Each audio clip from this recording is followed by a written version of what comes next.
আসসালামু আলাইকুম ওয়া রাহমাতুল্লাহি ওয়া বারাকাতুহু। আমার নাম হাফসানুর সাবিহা। আমি দ্বিতীয় শ্রেণীতে পড়ি। আমি একটি কবিতা আবৃত্তি করে শোনাবো। কবিতার নাম শয়তান বলে, লিখেছেন মতিউর রহমান। শয়তান বলে, রেখো না দাড়ি, এখন সময় নয়, মুখ ভরা দাড়ি দেখলে তোমায় খ্যাত খ্যাত মনে হয়। শয়তান বলে, এই বয়সে কি সালাত পড়তে হয়? বুড়ো হলে পরে দেখা যাবে সেটা, কেন এত সংশয়?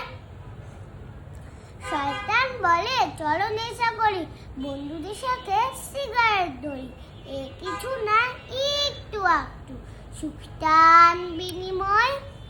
এই বয়সে এটা খাওয়া তেমন ব্যাপার নয়।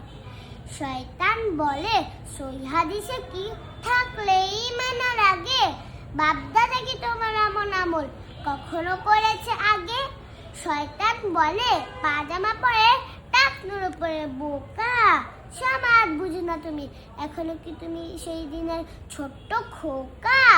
শয়তান বলে, এখন তোমার মজার উঠাবার ক্ষণ, খাও দাও ফুর্তি কর যখন যাচায় মন। শয়তান বলে, ঘুষের টাকা সবাই হচ্ছে বড়, তুমি কি এমন সাজিছো বিনাও পিঠে ফাইল ছাড়ো? শয়তান বলে, সুদ আসলে তেমন ব্যাপার নয়, সুদ ছাড়া কি এমন কোন মানুষ আছে এই দুনিয়াময়?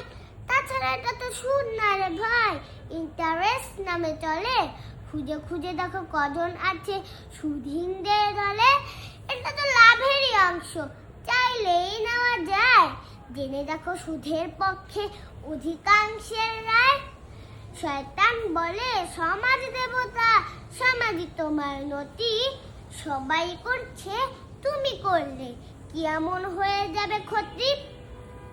শয়তান বলে, বলো না এসব, চুপ করে দাও ফাঁকি, কেউ তো বলে না এসব, তুমি বলে কি বিপদে পড়বে নাকি?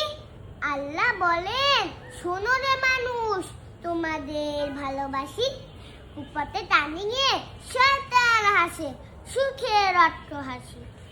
সকল মন্দ কাজের নির্দেশ করে মতলবী শয়তান, ভুলেও কখনো এসব করো না, সাবধান সাবধান। ধন্যবাদ সবাইকে।